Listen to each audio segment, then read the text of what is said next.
Okay, good morning and welcome everybody to the Data Security Essentials webinar. This is Wendy White. I am the Chief Marketing Officer of Daxko. I also have come from a long history of technology and infrastructure, and security is one of my actually favorite topics.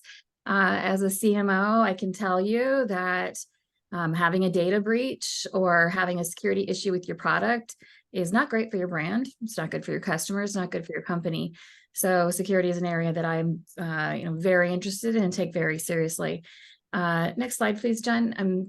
Or Sarah. I'm super happy to be joined today by Jennifer Garone. Jennifer is an expert in security and privacy, most recently head of privacy for Carnival Cruise Lines, but for about 10 years before that, a leading privacy and data security expert at Microsoft. And my own best bud here at Daxko, Bjorn Bjerkoe, who is our Chief Technology Officer. And he's got great insight into how we at Daxko are working to help keep our customers' data secure and help safeguard their businesses. So with that, next slide, I would love to hand it over to Jen and let her take you through the landscape. Great, thank you so much. I also first thank you so much for having me today and for that warm welcome. And I just also want to let everybody know that I've also been on the board of small nonprofits and also volunteer in my community. I was on the board of National Charity League, our local chapter, for a very long time. So I have a lot of experience in both commercial as well as nonprofit space. So I come here today to talk from that, both perspectives. Some of the things that we'd like to talk today about are really important and not always top of mind for people who do what you do. Privacy is about, there's many different definitions of privacy, of course. We have your typical notion of like the right to privacy in your home, the right to privacy of your personal information, the right from a privacy from the government, so that there's not prying eyes. What we're talking about today, though, is privacy of how you use information. If I say, this is how you can use my information, this is how we're going to use your information. Security is the protection of information. It is to ensure that it is not lost, stolen, otherwise misused. You could certainly have, you cannot have, there's 10 principles of privacy, okay? And one of them is security, because you can't keep data private if you don't have security. But there's a lot of security that can happen, and violating privacy, that's a lot of what privacy advocates call for, why they object to governments having access to data and stuff like that. Meanwhile, in some parts of the world, it's the government who has unfettered access to data, whereas they want to tamp down on commercial entities. So it is interesting, given really the genesis of where privacy comes from out of World War II. Next slide, please. And feel free to ask questions in the chat at any time. The most important thing, though, about both of these concepts, privacy and security, which really work together to form data protection, is trust. We want a trusted relationship with the people that we do business with, or donors, employees. The volunteers are the people who actually come in and use your facilities, and our members. They all want there to be, they don't want to have to think about the trusted relationship, but they still expect that if they give you information, that you are going to use it in the manner to which they expect it to be used, and that it won't be lost or stolen because of carelessness or misuse. So trust is so important, and having good privacy and data protection processes and programs in place really go a long way towards helping to have that trusted relationship. Next slide, please. So, what is personal information? Many different states are starting to have privacy laws. In the past, it was sectoral privacy laws and data protection, like HIPAA, is not just about privacy, it is about security and the electronic health records that come with that. But it's everything from your name, from your first and last name, and that's a low impact um, piece of personal information if it's lost, to your date of birth, which in the state of Washington, if that is lost, and North Dakota, that is notifiable to the person whose date of birth was breached, to religious affiliation, and of course, everybody's favorite social security number. But there's different laws and requirements based upon all these different things. There's also this notion that's coming into place where it's not just about having one piece of information. It is about linking together information. So if you look at the four people, the speakers, right? We have Wendy, Bjorn, and myself. Now you can, without saying anything, there is a person who is not wearing glasses, and then immediately you know who it is. Or there's a female wearing glasses and you immediately know who it is. And so that's the notion of linking information to be able to form a profile to identify somebody. And so we really need to be very careful about how we collect, store, process, share this personal information. Next slide, please. In every day, there is a data breach happening. Some are small, such as sending an email with personal information to the wrong recipient, to a ransomware attack like the YMCA of Charlotte faced, to an online hack like Goodwill faced, or when you have a service provider, such as Blackbound down in Florida who was hacked. These are some big, expensive, and when I worked at Carnival, I started there in 2018. About 6 weeks after I started, there was a breach. It was a vendor. They had left a port open in a online CRM database to be able to do some testing while they were at home, and that got breached, and there was a ransomware attack. So, two phishing attacks. Carnival has been subject to at least 3 phishing attacks since I started there that we knew about.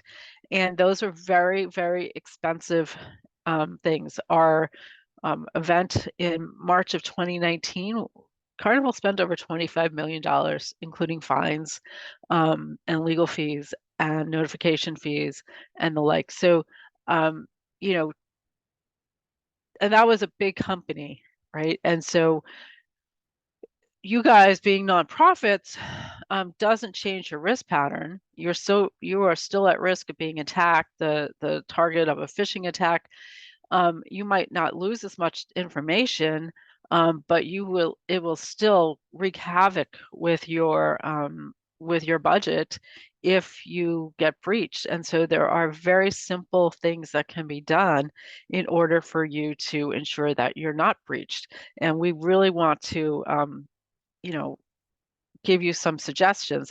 I have on here, you see that snippet of have I been PWNED pawned. You can go to that website, by the way, and enter in your email address, any email address you want, and you could see where that email address has been part of a breach. I do it once in a while just for fun. I have a bunch of email addresses, but it's a good way to see, do you need to change your email addresses? Do you maybe need to change your passwords and the like? But I hate to say it, but nonprofits are not immune from being hacked and from losing data. Now, I did see some facts the other day that did show that the numbers are going down or the trend is going down, but that doesn't mean that you should be sitting back and just saying, I can't think about whether or not I'm going to send some data securely. I'm just going to attach it to this email and send it unencrypted. That puts you at risk. So always be mindful of it. Next slide, please. So what I just want to talk at a high level about some of the key aspects, but I think one of the most important ones on this slide is the one in the bottom right corner, accountability. We can give notice, have a privacy notice on our websites, file can spam when we're sending emails, stuff like that, making sure that we only use information in the way that we've been given permission as outlined in our notice, or we've been given consent. For example, you can't send a text message without opt-in consent. Otherwise, that is that could be a legal issue. So there's a lot of different things that you could do. Data quality, you can see is, one of the more, used to be to me, one of the more nebulous things about data protection, but it's actually increased because data quality, if you don't have good data quality, you can't leverage that information to get more donors or to, serve your population. So having good data and making sure that you have things spelled correctly and the right email addresses and the right consent stored and the like is really important. But accountability at the end of the day is really the big thing. Um, we all need to have ensure that when we have new people who join us on our teams, that they're aware of what your ethics and how you want them to handle data. I worked at a big bank a long time ago, before I was in privacy. And I remember we had a hockey player who had accounts, and somebody said, "Hey, come here! I want to show you where so and so keeps all their money. Can you believe they're just keeping it in a savings account?" And they showed it to us, and I was like, "Okay, that's a lack of accountability," and probably was the first thing that started me to think about getting into data protection. But that needs to come from leadership and say, we don't do that. We don't go and look up members in our databases without having a clear business purpose. We make sure that only people who have a business purpose have access to information. We ensure that we get rid of data that we no longer need. One of my favorite examples is that I was talking with the marketing people at my prior company, and they like to keep data about former passengers a very long time. And so I said, pull up this person and let's see when's the last time they sailed with us. And we did, and it showed that they had last sailed in 2005. And I said, okay, so why wanted you delete somebody like that? Because they haven't sailed with us in 10 years, almost 20 years. And they're like, "Oh, well, they might sell again." I said, "But they won't." She died. She died in 2007. And so you need to have good retention policies in place so that when somebody is no longer going to be a customer of yours. And the person I'm talking about is my mother. So, you know, I do like to give this example and because it is the ultimate that people like to hold on to information for a very long time because they think there might be a value, but you need to have clear expectations about when's the last time they actually bought from you. Did they move? Are they deceased? There's so many different things, because having that data just hanging around could lead to you losing it or having a breach, and that is less optimal than actually just deleting it when you no longer need it. So these are the types of accountability measures that you need to have in place in order to ensure that you are having that trusted relationship with your your user population. Next slide, please. The risk that we all face with the processing of personal information and other things is high. There's reputational risk. Clorox had a breach recently, and they're seeing hits to their stock price. There's evidence that shows that when somebody's breached, that they lose customers. There's financial costs, right? I told you about some of the breaches that we've had at my prior employer, I would say that in total, we probably spent $75 million during a period when we were making no money because we were shut down because of COVID. Those are real implications. Now, the likelihood of that has gone down because they've increased their technology, they've spent more money and stuff like that. But if they had been proactive, they probably wouldn't have had to. They had a real technology deficit, and we're trying to run lean on human costs as far as people to look at alerts and stuff like that. And they ended up um, having to pay fines to regulators, 46 state attorney generals, and the New York State Department of Financial Services fined Carnival for their practices. And so these are risks that they were willing to take. Other companies and other entities, they accept the same risk. Like Google is notorious for that, whereas Microsoft, they like to be more proactive and mitigate those risks. So there's different approaches that you can take, but sometimes what's the old saying? An ounce of prevention is worth a pound of cure. And I really like to emphasize that. And there are simple steps that can be taken. You know, when we had our breach for one of our big phishing breaches, we found a lot of spreadsheets in emails that were not password protected. The simple act of encrypting an email and Outlook, and there's different tools that allow you to easily just encrypt an email, or password protect it. A password protected attachment, like where the password is not actually in the email, that email does not have to be counted towards a breach. And so, there are simple steps that we can all take in order to prevent risks from these risks that can happen to all of us. Next slide, please. I'm not going to do a deep dive into this, but and a lot of the states are regulating based upon size of entity, but some of them do have a much lower threshold for size of an entity, and they still have expectations about how you're going to be handling it. California was our forefather, our founding father as far as privacy regulations go, and now a lot of states, there's probably about 10 to 12 now that have regulations. And they're all based upon the same thing, those notions that I had on the slide two slides ago, which are notice, choice, consent, accountability, stuff like that. If you have a website, for example, and you're dropping cookies, you need to be clear about where the data you collect through those cookies is going. So there's a lot of states now who are further beyond this, and Washington State actually has a healthcare law that is directly, it's about privacy. It's in response to the Dobbs decision by the Supreme Court last year about healthcare privacy that actually brings into account a lot of different people. Now, Carnival, they were not subject to HIPAA except for some specific things.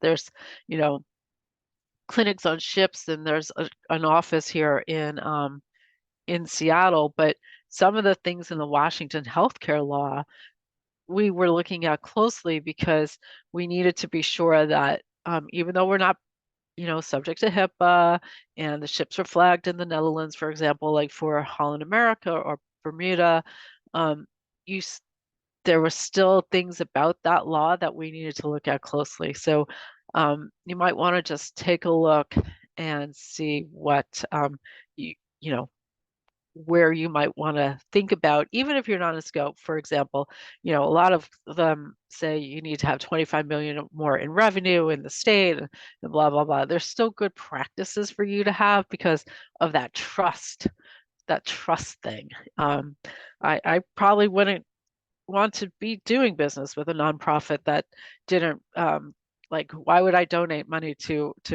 a nonprofit that doesn't protect my personal information in the same way that I would want to protect my own personal information? And we're going to share some of the slides with you guys so that you can have a high level thing. But as I said, make sure that your staff and volunteers are trained. Make it part of onboarding, do it and then repeat it every year. I'm sure there's some great resources where you can go and get training. Um, have a privacy policy and a notice that you live by. Um, a lot of companies have the privacy notice on their websites and stuff. Make sure that you're following yours. It's a good idea. Make sure you restrict access to data. Not everybody needs to have access to all the data.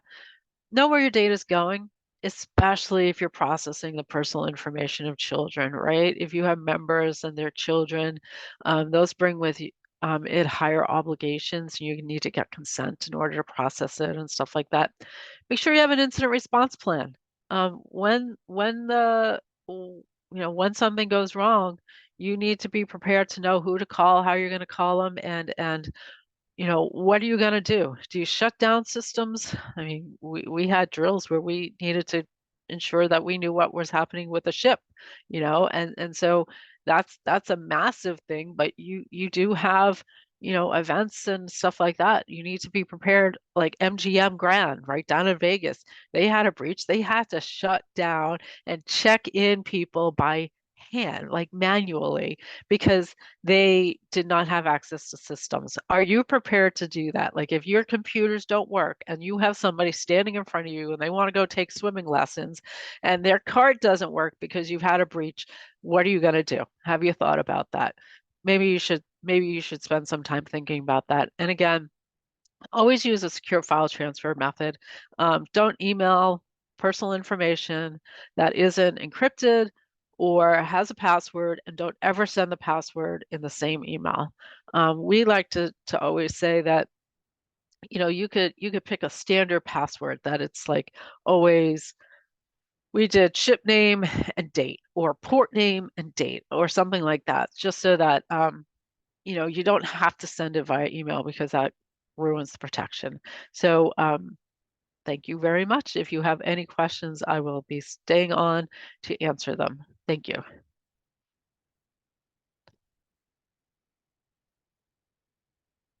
We skipping through these best practices slides, so are we gonna skip past those to Bjorn?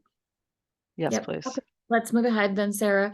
All right. While we are doing that, we will take some questions at the end. So please feel free to think about your questions for Jen. It can be, specific as well, and drop them in.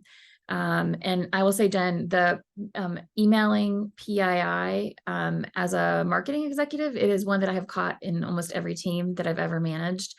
And it's because I don't think that people necessarily understand what PII could be as something as simple as your email address, right, in some states. So that is one that really caught me when you were speaking, because I've seen that in my day job. And I'm going to 100% guarantee you probably everybody on the phone has seen that too. Oh, send me over that program registration. Send me, this file or that file. I don't think folks have quite realized what risk they're putting themselves at. And yeah, you're right. And just really quickly, probably one of the best practices I had in there was about data minimization, right? So you can send over something, a spreadsheet, but also just like if you don't want to do that, just put like the low risk stuff in there, first name, last name, maybe email address or zip code or something like that. Once you start adding information that you don't need to be sending and it's sensitive, that's when it becomes really bad. I have seen so many spreadsheets, marketers particularly will ask me, we're sending this file to the third party. Is that okay? And I'm like, well, why are you sending that information? Or why is that piece of information relevant for the purposes for which you're sharing it? And they're like, oh yeah, good point. And they'll take it out. And, and I'm a reformed marketer, everybody. I spent the first 10 years of my career actually doing direct marketing. So I am fully, aware of the value of data for generating responses and sales and donations and stuff like that. So it's not as if I don't come at it from a business mindset, but sometimes we just stop and we look and we go, huh, do I really need to send that? And the answer is oftentimes no. So thank you, Wendy. You're welcome. All right. So one of the things that Jen mentioned in her talk was how Carnival really upped their technology posture around data and security. And so I thought it would be good to complement Jen's chat today by bringing Bjorn in to talk about how we are helping our customers ensure that they have a secure data posture and are protecting their data. So I'll turn it over to Bjorn and he'll talk you through a little bit about what Daxko is doing. Yeah, thanks, Wendy. I just wanted to really quickly comment on a few of the things that Jen was talking about, right? I think one of the big takeaways I have is, privacy and security is a very broad and a very deep, topic. And it's an ever-evolving landscape. And so, whatever we learn here today, it's a high-level overview. We're not going to be able to get into all the details of this, right? We have to commit ourselves to being lifelong learners in the space of privacy and security because, the threats are getting more complex. They're evolving. People are changing. The concept of social engineering is changing the world, right? Like it's a whole different way that, I love the concept of, I don't love the concept, but I love that Jen called out the concept of linking data together to create next level insights about people. These are things that, 10 years ago, we maybe weren't thinking about as much, but the space is evolving, right? And we've got to get more intelligent about the way that we address security and privacy within the things that we are responsible for to ensure ultimately the two things that I really loved about what Jen said, to ensure that trust does not erode, right? And that we are following through on our obligation to be accountable for the things that, our members, our associations, obviously you put your data in the hands of Daxko. We must be accountable for those things and take that very seriously. And so I am excited to talk to you a little bit about, obviously, I don't think I'm going to be able to cover everything Daxko does, but I wanted to give you guys a high level overview about how we think about safeguarding your data. We take it extremely serious. We feel a deep obligation to ensure that your data is secure in our hands. And so let me quickly start by talking about data in general. Let's just think about data, right? Data is at the very hub of everything that we're doing across the different entities that we're responsible for. Think of the services you're offering. Think of the experiences you're creating or trying to create.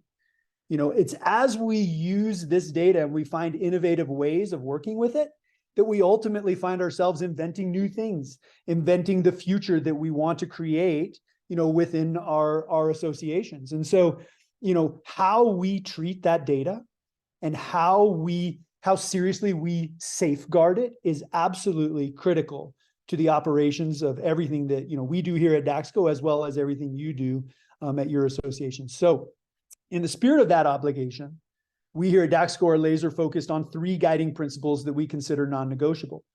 First and foremost, security. As Jen has talked about, your data must be secured at all times and in all places. We think about that, using the term state, right? Data exists in various states. It exists at rest. That's when it's really not in motion. It's not traveling between devices or networks. It's just sitting there. It must be secure at rest. Also, we think in transit, right? That's when it's in motion from one point to another. And it must stay secure while it is in transit, right? So at rest, in transit, and then also while it is in use. It's actually being accessed, processed, updated by a user, a process, or a service, right? And so when we think about securing something, we secure it in all of its states. And there are various, mechanisms for achieving that. Think firewalls, authentication, authorization, backups, resiliency, encryption, et cetera, et cetera, et cetera. These are the things that allow us to secure the various elements of data that exist within the Daxko ecosystem in its various states. That's our number one guiding principle. We do absolutely everything we can to ensure it's secure in all of its states. The second guiding principle is access, right? Data must be accessible. Like if data is inaccessible, right, what's the point in having it, right? We need to have access to that data, and that access, to Jen's point, should be restricted to those who need access, but it should still be easy. So you have to build your software and build your processes and your policies and your restrictions in such a way that it's secure, yet still remains easy to access for those who need it to do their jobs, right?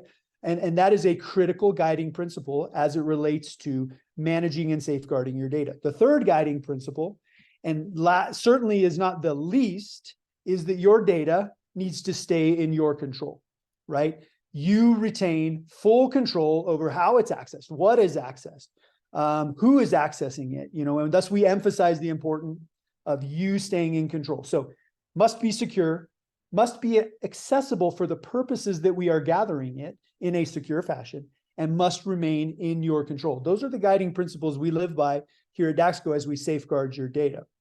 So obviously I talked about how we're doing that in terms of physical security with, physical and virtual security, firewalls, auth and auth, backups, resilience, encryptions, and so forth. But how are we doing this as, you work with partners, right? Your data is flowing between systems in many cases. And so how are we accomplishing this in particular as we work with partners? Well, to do that, we've developed a platform that we call the Daxko Exchange. It's a robust partner management platform that's built off of API gateway technology that allows us to enforce those guiding principles, right? Security protocols, access parameters that remain all under your direct control.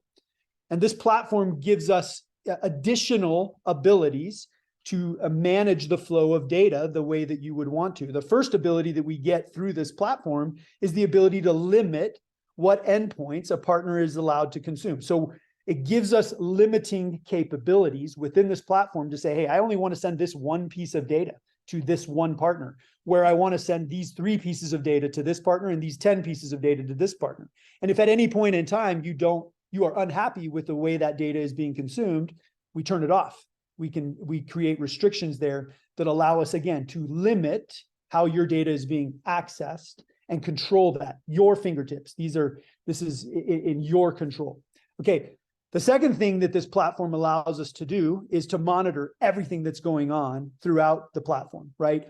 What data is going where, who's accessing what, who's accessing too much of something, who's maybe doing something nefarious that we weren't expecting them to do. So like the level of monitoring that we have built into this platform to ensure that we know everything that's going on with your data as you are working with partners is at the utmost level of monitoring that you could put in place. So we have that ability to limit and then monitor. And then the third capability that this platform gives us beyond, again, this is all built off of the guiding principles, right? Secure, access, and control. The third capability here, right? Limit, monitor, but throttle. Always when you're dealing with data, you need the ability to throttle that flow, because sometimes you may get in a situation where a partner is trying to pull too much data, trying to do it too frequently, too much all at the same time. And those things can have a negative impact on your platform or downstream effects throughout your system. And so having the ability to throttle, right, the throughput or the flow of data is critical when you're managing partners and a partner platform. So again, beyond the the guiding principles, we add in 3 more layers of control to ensure that your data is being safeguarded to the, again, nth degree that we are capable of. And to date, we have 104 partners who have been put on this platform, some of which you can see on the screen, which are probably familiar to you. And each partner has been vetted and agreed to adhere to Daxko data sharing standards, which include, a signed agreement with you and the partner that grants the partner access to the data, but also prevents that partner from sharing the data or selling the data once they've received it, which is critical, right? You must have that as part of any agreement to safeguard your data. Beyond that, each partner agrees to use standard data encryption practices while working with your data at any point in time. Okay, so what does this look like in practice? So and I want to make this clear to everybody, you have access to this right now. This is available to everyone on a Daxko platform. If you want access to the Daxko Exchange, let us know. There's a login ready for you to be using. Some of you may already be using this. What does it look like when you log into the Daxko Exchange? Well, here's what the landing page would look like, potentially. You drop onto what somewhat looks like a marketplace or maybe like an app store feel, right? And it shows you the different partnerships that exist within your ecosystem. And in this case, you see, Gym Pass, Daxko data cleansing. You've got, the Alaris and the Y360 integrations. So, and you see that they're all active. Well, what if I want to know a little bit more about, so I've got 4 active integrations in my ecosystem. What if I want to know a little bit more about one of those integrations? Logically speaking, you just click on that Alaris one, and let's look at what that Alaris integration looks like. Boom, we get all the information about Alaris. Who are they? What do they do? What data elements are they accessing? And if there's something here you're unhappy with and you don't want to work the way that it's working, we can turn these things off, right? Hey, I don't want the Alaris. I didn't realize that integration was active. I want to turn it off. Or even within the Alaris integration, if you want to turn off certain data elements, you could say, hey, I don't really want to send schedule information to Alaris, so I can turn that off. Okay. So again, control right at your fingertips to manage that partnership how you see fit. Let's go back to the landing page and scroll down a little bit. As you go back to the landing page within the Daxko Exchange, you'll scroll down, you'll eventually get to a place where you'll see integrations and partners that are not active in your ecosystem. So you can see the ePack, the Weld, Motion Vibe, right? There's a few integrations or partners that I'm not doing business with.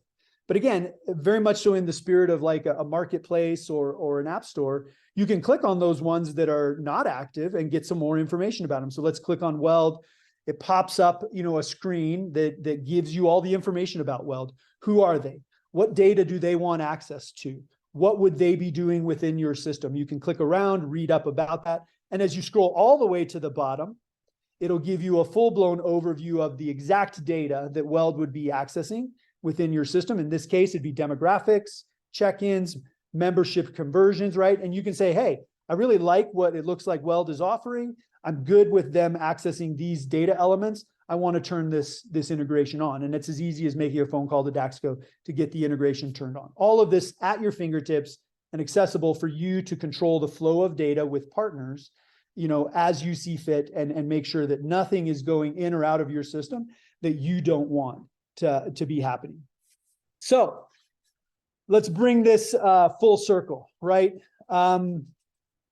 Secure access control, right? It's your data, you're in control. We've built that into our culture here at Daxko. We take our obligation extremely seriously.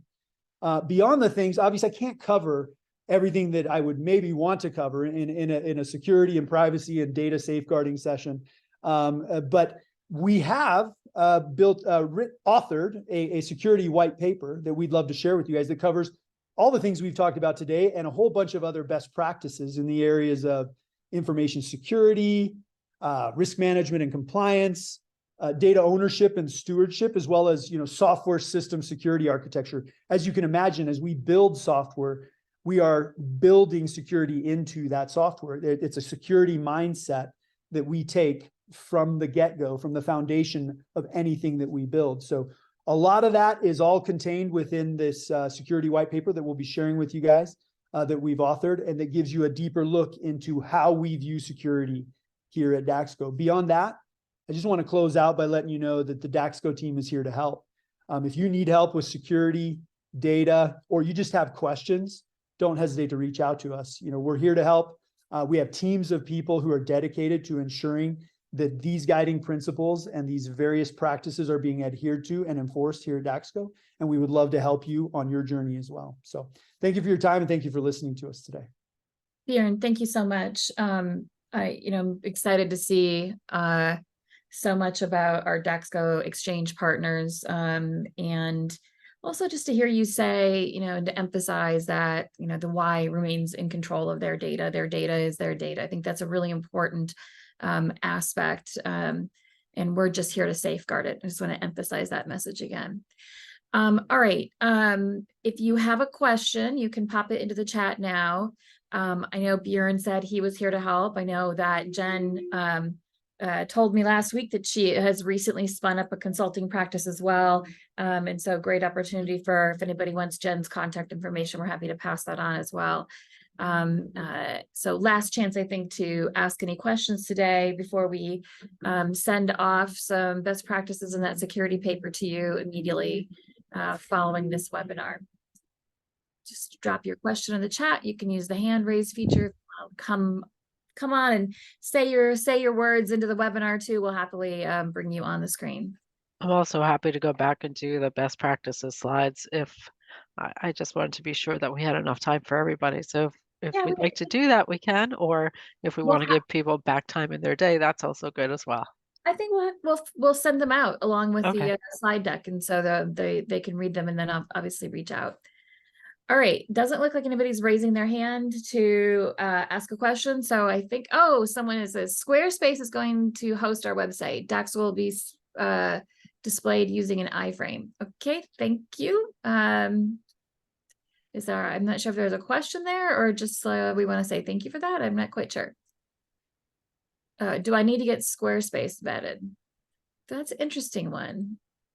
They have you know, they have common terms that they give to everybody. So if you were a large company, you might do that, but typically in an environment such as that, like you, for example, I worked with some very large companies and for some very large companies, and there's just certain companies you can't negotiate with or vet, right? So Yes.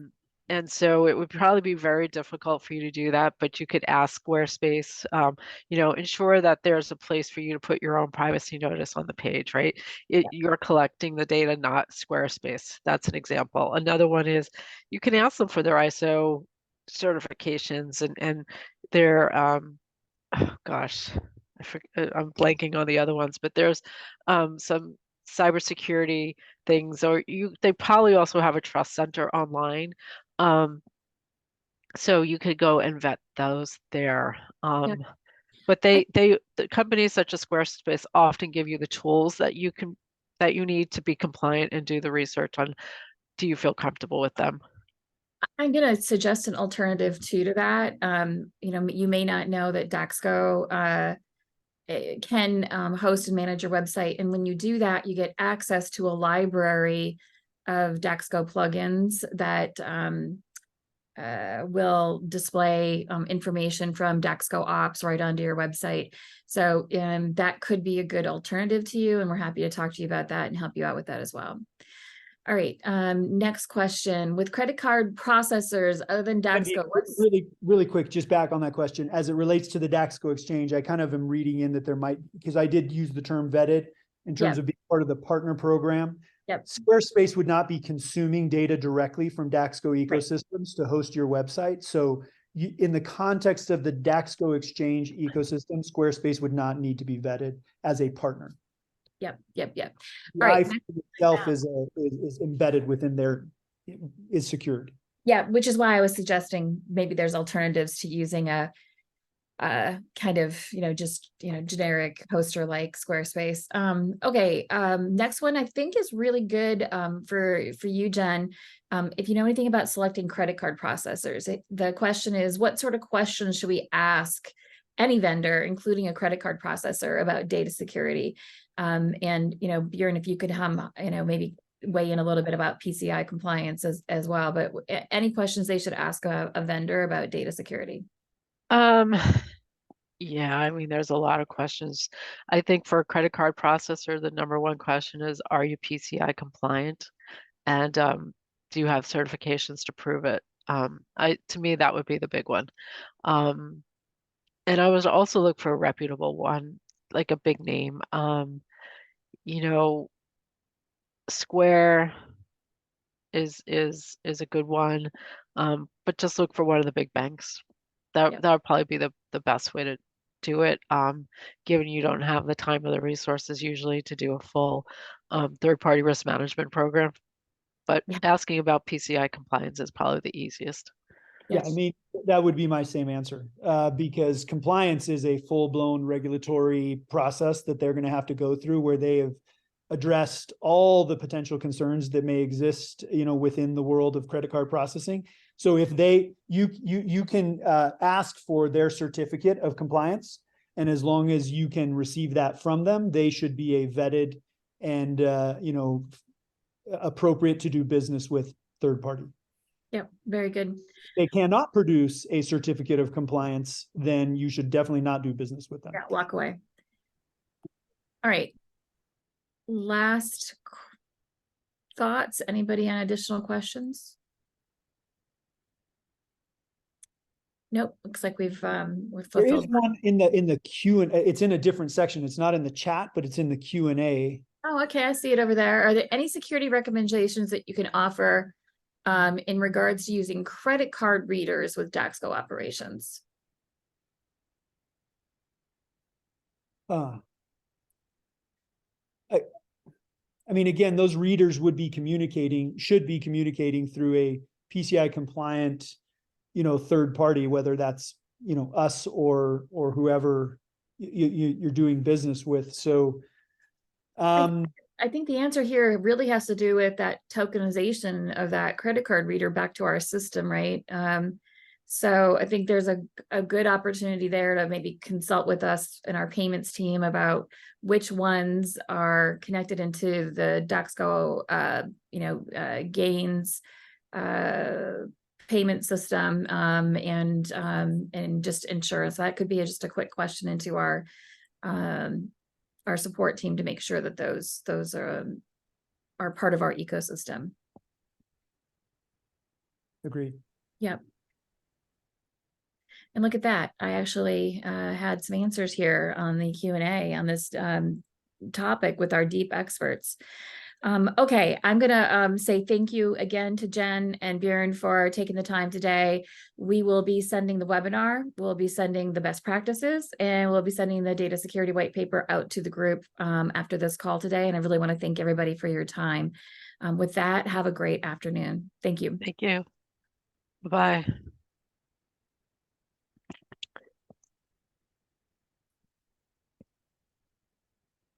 All right. Thanks, Jen. Thank you. Thanks for All right. having me.